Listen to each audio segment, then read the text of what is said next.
இறையேசுவில் பிரியமான சகோதர சகோதரிகளே, நமது ஆண்டவர் இயேசு கிறிஸ்துவுடைய திருப்பெயரால் உங்களுக்கும் உங்கள் குடும்பத்தில் இருக்கிற அனைவருக்கும் அன்பும் சமாதானமும் மகிழ்ச்சியும் உண்டாவதாக.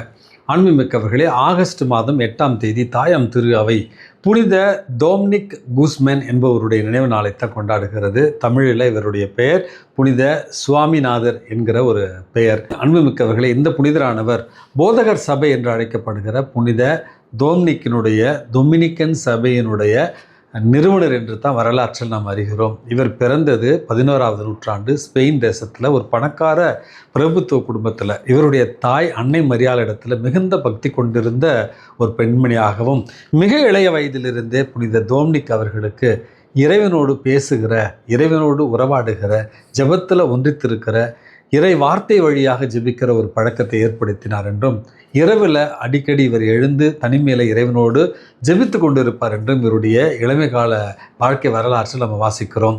பிறகு தன்னுடைய பெற்றோர்களுடைய அனுமதியோடு புனித அகுஸ்தினாருடைய துறவு சபையில் சேர்ந்து துறவியாக திருநிலைப்படுத்தப்படுகிறார். அதற்கு பிறகு மிக எளிமையான ஒரு வாழ்வை இவர் வாழ்ந்தார் என்று தான் இவருடைய வாழ்க்கை வரலாறு நமக்கு தெளிவாக சொல்லுகிறது. இறை வார்த்தையை கிராமந்தோறும் அறிவிக்கிற ஒரு நற்பழக்கத்தையும், புலால் உண்ணாமல், அதாவது இறைச்சிகளை உண்ணாமல் மிக எளிமையான ஒரு வாழ்வையும், தனக்கான ஒரு கட்டுப்பாட்டோடு வாழ்கிற ஒரு வாழ்வையும் இவர் வாழ்ந்தார். அமைதியில் அதிக நேரம் செலவிட்டார், இறை வேண்டலில் இவர் அதிக நேரம் செலவிட்டார் என்று தான் இவருடைய வாழ்க்கை வரலாறு நமக்கு தெளிவாக சொல்லுகிறது.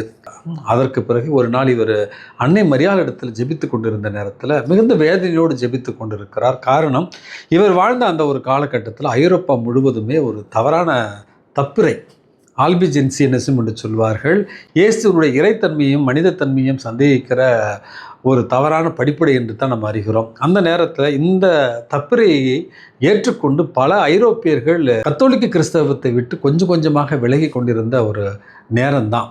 அன்புமிக்கவர்களே, அன்னை மரியாள் இடத்துல இவர் ஜெபித்து கொண்டிருந்த நேரத்தில் அன்னை மரியாள் இவருக்கு முதலாக கிபி 1208ஆவது ஆண்டு காட்சியில் தோன்றி ஜெபமாலையை ஜெபிக்கிற முறையை கற்றுக் கொடுத்தார் மூரே என்கிற இடத்துல என்று தான் வரலாற்றில் நாம் அறிகிறோம். அதற்கு பிறகு 13ஆவது நூற்றாண்டில் சைமன் ஸ்டாக் என்பவருக்கு அன்னை மரியாள் தோன்றியதாகவும் வரலாறு கூறுகிறது. ஆனால் முதலாக 13ஆவது நூற்றாண்டிலேயே இந்த புனிதர் டொமினிக் அவர்களுக்கு அன்னை மரியாள் தோன்றி ஜெபமாலையை ஜெபிக்கிற ஒரு முறையையும், அன்னை வழியாக இரக்கத்தையும், அன்னை வழியாக இறைவனுடைய பாதுகாப்பையும் பெறுவதற்காகத்தான் இன்றைக்கு நாம் ஜெபிக்கிற ஜெபமாலை முறையை இவர் தான் வரலாற்றில் முதலாக உருவாக்கினர் என்றும் இவருடைய வாழ்க்கை வரலாற்றை நம்ம வாசிக்கிறோம். அன்புமிக்கவர்களே, அன்னை வாக்களித்தபடி அன்னை மரியாளுடைய இந்த ஜெபமாலை முறையை ஜெபிக்க தொடங்கிய உடனேயே கொஞ்சம் கொஞ்சமாக அந்த தப்புரை முழுவதுமாக மறைந்தது என்றும், இவர் வழியாக பலர் புனித டொமினிக் அவர்களை பின்பற்ற வருகிறார்கள். ஆகவே இறை வார்த்தையை அறிவிக்கவும், இறைவனோடு ஒன்றிணைந்து இந்த உலகத்தில் செயல்படவும், அதே நேரத்தில் சென்ற இடத்திலெல்லாம் இயேசுவை அறிவிக்கவும் போதகருக்கான ஒரு சபையை தொடங்குகிறார். பெண்களுக்கான ஒரு சபையை ஆரம்பிக்கிறார். அந்த சபை தான் புனித டொமினிக்கன் சபை என்று நாம் இன்றைக்கு அறிகிறோம். அன்புமிக்கவர்களே, கத்தோலிக்க திரு அவையினுடைய வரலாற்றில் டொமினிக்கன் துறவு சபை ஆற்றிய பணி அளப்பரியது என்று தான் நம்ம சொல்லலாம். 12ஆவது நூற்றாண்டிலிருந்து இன்று வரையில் டொமினிக்கன் சபையை சார்ந்த அந்த போதகர்கள் சபை இன்றைக்கு உலகம் முழுவதும் இயேசுவை அறிவித்து கொண்டிருக்கிறார்கள். இறை வார்த்தையின் வாயிலாக இயேசுவை அறிவித்து கொண்டிருக்கிறார்கள். இறைவனோடு சேர்ந்து இறை மக்களுக்கான இறையரசை கட்டி எழுப்புகிற பணியை செய்திருக்கிறார்கள். திருத்தந்தையர்கள், ஆயர்கள், நூற்றுக்கணக்கான புனிதர்கள் கூட இந்த துறவற சபையிலிருந்து கத்தோலிக்க திரு அவைக்கு உயர்த்த பெற்றிருக்கிறார்கள். அன்புமிக்கவர்களே, பிறந்தது ஸ்பெயின் தேசத்தில் இருந்தாலும் பணியாற்றியது பிரான்ஸ் தேசத்தில், கடைசியில் அவர் இத்தாலி தேசத்தில் இறைவனடி சேர்ந்தார் என்று தான் இவருடைய வாழ்க்கை வரலாற்றில் நம்ம வாசிக்கிறோம். இந்த புனித டொமினிக் சுவாமிநாதர் அவர்களுடைய பரிந்துரையால் நாமும் இறையரசை கட்டி எழுப்பிட, இறை வார்த்தையை அறிவித்திட, இறைவனோடு சேர்ந்து மக்களுக்கு பணியாற்றிட இறைவன் நம்மை தூண்டுவாராக. அன்புமிக்கவர்களே, இன்றைக்கு நமக்கு கொடுக்கப்பட்டிருக்கிற நற்செய்தி வாசகத்தில் ஒருவர் இயேசுவிடத்தில் அவர் காலடியில் விழுந்து, ஐயா, என் மகன் வலிப்பு நோயால் அவதி உறுகிறான், அடிக்கடி தண்ணீரிலும் நெருப்பிலும் தன்னையை மாய்த்து கொள்கிறான், அல்லது அதில் போய் வீழ்கிறான், உங்கள் சீடர்களிடத்தில் கொண்டு வந்தேன், ஆனால் அவர்களால் இவனை குணப்படுத்த முடியவில்லை அப்படின்னு சொன்ன உடனேயே நமது ஆண்டவர் இயேசு கிறிஸ்து கொஞ்சம் மனம் முடிந்து திருத்தூதர்களை பார்த்து கொஞ்சம் எரிச்சல் சொல்ல முடியாது, மனவேதனையோடு சொல்லுகிறார். காரணம், அவர்களிடத்திலிருந்த குறைபட்ட ஒரு விசுவாசம்தான். அந்த பேயை அதே இடத்துல அதட்டி விரட்டி இயேசு அந்த குழந்தையை குணப்படுத்தி அனுப்பி விடுகிறார். இயேசு தனியாக இருந்த நேரத்தில் திருத்தூதர்கள் அந்த பேயை எங்களால் ஏன் ஓட்ட முடியவில்லை என்று கேட்ட கேள்விக்குத்தான் நமது ஆண்டவர் இயேசு கிறிஸ்து தெளிவான ஒரு பதிலை சொல்லுகிறார். உங்களுடைய நம்பிக்கையின் குறைவு பொருட்டு தான், நம்பிக்கையின்மையினுடைய காரணமாகத்தான் இந்த பேயை உங்களால் அல்லது இந்த ஒரு செயலை உங்களால் நிகழ்த்த முடியவில்லை.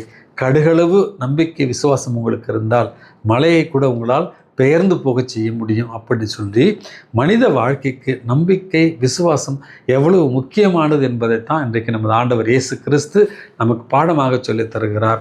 அன்புமிக்கவர்களே, நம்பிக்கை எல்லாமே ஸ்மூத்தாக போகிற நேரத்தில், எல்லாமே சந்தோஷமாக இருக்கிற நேரத்தில், நம்ம நினச்சபடியே இறைவனுடைய ஆசீர்வாதம் நமக்கு வருகிற நேரத்தில் அந்த நம்பிக்கை விசுவாசம் என்பது கொஞ்சம் எளிதாக இருக்கும், புரிந்து கொள்ள முடியும். பரவாயில்ல, எல்லாமே நம்ம நினச்சபடியே போய்கிட்டு இருக்குன்னு. ஆனால் என்றைக்கு நம்முடைய திட்டத்தின்படி சில காரியங்கள் நடைபெறவில்லையோ, என்றைக்கு நமக்கு முன்பாக நம்முடைய எதிரிகள் வாழ்வதாகவும் நாம் வீழ்வதாகவும் நமக்கு உள்ளுணர்வு தோன்றுகிறதோ, என்றைக்கு இறைவனுடைய உடனிருப்பு நம்மிடம் இல்லை என்று நம்ம கொஞ்சம் கொஞ்சமாக உணர்ந்து அவரை விட்டு வெளியே அகன்று சென்று கொண்டிருக்கிறோமோ, எப்பொழுது நம்முடைய வாழ்க்கையில் துன்பங்கள் வருகிறதோ அப்பொழுதெல்லாம் மனித மூளை அதை புரிந்து கொள்வதற்காக முயற்சி செய்யும். இந்த நேரத்தில் தான் நம்ம ஆண்டவர் இயேசு கிறிஸ்து சொல்லுகிறார், துன்பப்படுகிற நேரத்தில், குழம்பி போயிருக்கிற நேரத்தில், ஒன்றுமே புரியலையே அப்படி என்று நம்ம குழம்பி போயிருக்கிற நேரத்தில் கடவுள் மீது நம்பிக்கை வைத்தோம் என்றால் நிச்சயமாக அந்த நம்பிக்கை நம்முடைய வாழ்க்கையில் மிகப்பெரிய ஆச்சரியத்தை கொண்டு வரும், மன நிறைவை தரும் என்பதைத்தான் இன்றைய நற்செய்தி வாசகம் நமக்கு தெளிவாக சொல்கிறது. எனக்கு தெரிந்த நண்பர் ஒருவர் இருக்கிறார். அவருக்கு புற்றுநோய் இப்பொழுது குணப்படுத்தி கொண்டு வருகிறார்கள். கடவுளுடைய கிருபையாலும் ஜெபத்தாலும் அவர் நன்றாக தேறி வருகிறார். அவரிடத்துல நான் கேட்டேன், புற்றுநோய் அப்படின்னு சொன்ன உடனே மனசு உடைஞ்சிருவாங்க, நீங்கள் கடவுளுடைய கிருபையால் நல்லா தேறி வரீங்களே, என்ன நடங்குது? மருத்துவம் ஒரு பக்கம் இருந்தாலும் நீங்கள் என்ன இதுக்காக ஸ்பெஷலாக செய்கிறீங்க அப்படின்னு கேட்ட நேரத்தில் அவர் சொன்னார், நம்பிக்கை விசுவாசம். என் மனித மூளை இதை ஏற்றுக்கொள்ளவில்லை, இருந்தாலும் என்னுடைய கடவுள் என்னோடு இருக்கிறார் என்று எல்லாத்தையும் அவர் கையில் நான் விட்டுட்டேன். எனக்கு இந்த மெடிக்கல் ரிப்போர்ட்ஸ் எதுவும் புரியல, இந்த டெஸ்ட்டோடைய ரிசல்ட் எதுவும் புரியல, இந்த நோய் எப்படி வளரும் என்றுலாம் எனக்கு எதுவுமே புரியல. மனித மூளை கூகுளில் தேடிப்பார், சாட்ஜிபிட்டியில் தேடிப்பாருன்னு சொல்லுது.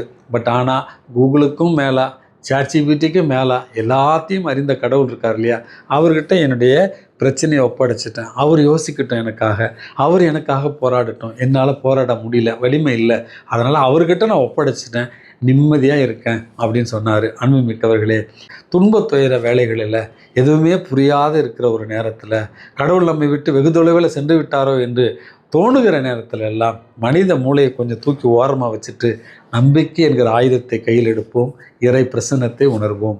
எல்லாம் அல்ல இறைவன், தந்தை, மகன், தூய ஆவி உங்களையும் உங்கள் குடும்பத்தில் இருக்கிற அனைவரையும் நிறைவாக ஆசீர்வதித்து பாதுகாத்து வழிநடத்துவாராக.